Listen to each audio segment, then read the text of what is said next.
Macmillan Audio presents The Founding Fortunes, written by Tom Shachtman, read by Sean Patrick Hopkins.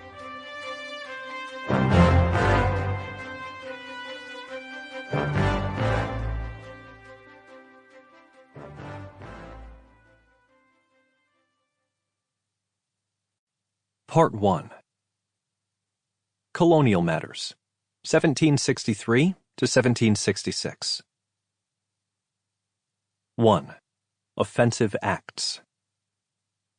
At sunset on May 9th, 1768, the merchant ship Liberty sailed into Boston Harbor after a voyage from Portugal's Madeira Islands with a cargo of the island's fortified wine that the ship's owner, the 31-year-old John Hancock, often drank. "I like rich wine," he had recently written to a friend. At the Hancock Wharf, the tidesman Thomas Kirk boarded the Liberty to ascertain the duty on the cargo. He was wary on several counts. Although among the wealthiest of Bostonians, Hancock was known for his radical sympathies, to the point that many other merchants considered him a traitor to his class. Also, as an experienced smuggler, he might dispute the relatively new import duty on Madeira not reshipped from Great Britain. Previously, he and a gang of seamen had blocked Kirk's fellow officers from access to the hold of his Lydia, suspected of containing dutiables, and when a lone officer sneaked aboard at night, he was surprised below by men demanding to see his writ of assistance or search warrant. He had neither. Hancock had him seized, held over the side, and asked whether he really wanted to search the vessel. He said no, well aware of recent incidents in which customs officers were tarred and feathered, and Hancock advised that he was free to inspect, but not to linger. He left the ship. Regarding the Lydia, the colony's attorney general had ruled, though Mr. Hancock may not have conducted himself so prudently or courteously as might be wished, it is probable that his intention was to keep within the bounds of the law. On boarding the Liberty a month later, Kirk made sure to have proper papers. Hancock was not there, either attending to his duties for the town council or provincial congress, or at his palatial home atop Beacon Hill, or traveling in his gilded carriage. Aboard the Liberty, Hancock's representative offered Kirk a bribe to report fewer casks of Madeira. When Kirk did not accept, he was locked in the steerage. During the night, he heard a noise as of many people upon deck at work, hoisting out goods.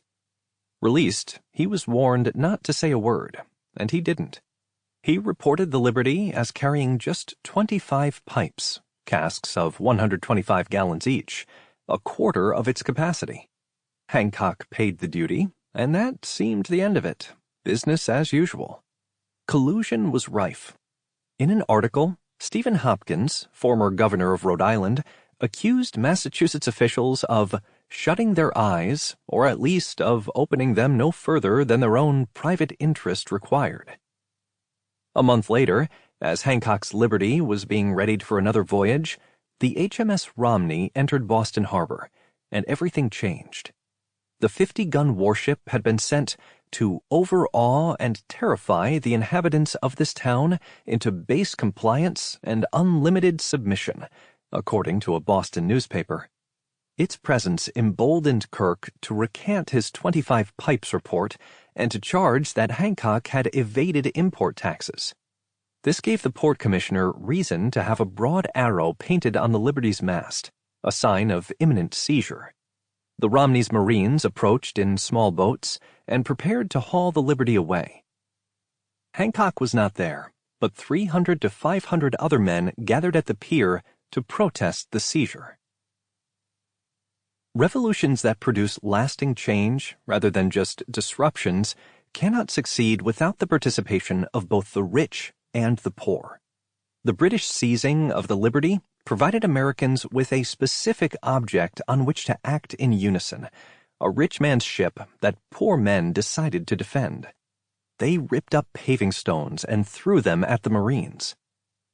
They did so in part because Hancock had proved himself to be on their side when few other wealthy merchants were, and in part because of fear for their livelihoods. Half the jobs in Boston depended on... Sample complete. Ready to continue?